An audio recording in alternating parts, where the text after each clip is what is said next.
Labi sa pagkabahala ni Senate Committee on Public Services Chairperson Senador Rapi Tulfo dito nga sa talabak na aksidente sa Marikina, Rizal, Laguna, Quezon o itong Marilaki Road sa Region 4A dahil sa ginagawa itong racetrack ng mga motorcycle riders.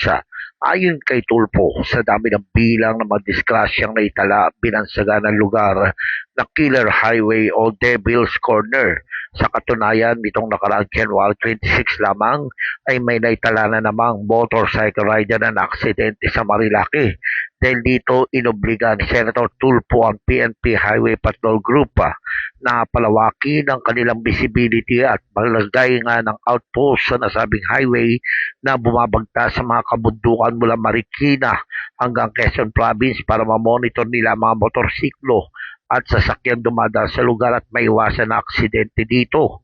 Binigyan din ni Tulfo na buhay ang nakasalalay nga dito kaya sinabi niya kay PNP Deputy Director for Operation Police Brigadier General Reynaldo Pawid na dapat nilang siguraduhin na hindi magpapatuloy ang gawain ito.